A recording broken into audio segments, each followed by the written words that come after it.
Student, अब बात करते हैं आपकी और दो डेफिनेशंस के बारे में।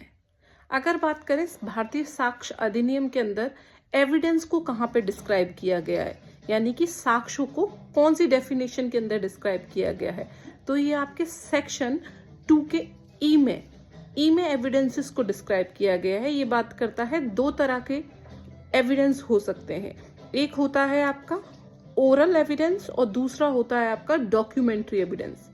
यानी कि जो भी फॉर्म आप एक स्टेटमेंट की तरह बोलते हैं कोर्ट में, यानी कि ट्रायल के दौरान जो भी कोई पर्सन है, चाहे वो पार्टी ए की तरफ से है या पार्टी बी की तरफ से है, कोई भी डिस्प्यूट है जिसमें कोई भी विटनेस ओरल एविडेंसेस दे रहा है, मुंह से कोई स्टेटमेंट दे रहा है, उसे हम ओरल स्टेटमेंट कहेंगे। मैजिस्ट्रेट अगर आपको बोल देता है कि हाँ, मैजिस्ट्रेट किसी को ओके कर देता है, उसके बाद जो भी विटनेसेस हैं अपने मुंह से जो भी बात कह रहे हैं, जो भी स्टेटमेंट बोल रहे हैं, उन्हें कोर्ट जो है ओरल एविडेंसेस में कंसिडर कर लेता है। वही बात आती है डॉक्यूमेंट्री एविडेंसेस की।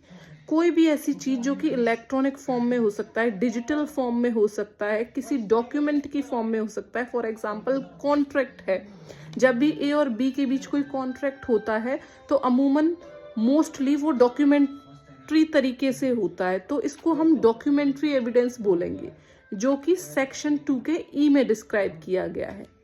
तो मोटा मोटा समझे तो आपके दो तरह के एविडेंसेस होते हैं, डॉक्यूमेंट्री एविडेंसेस और आपके ओरल एविडेंसेस।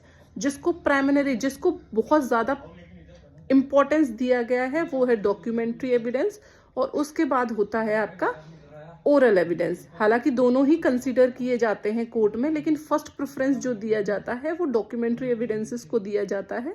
उसके बाद कहीं अगर डॉक्यूमेंट्री एविडेंसेस नहीं है, उसके बाद जो कोर्ट है वो ओरल एविडेंसेस ले लेता है। तो आपके सेक्शन 2 के ई में ये बताया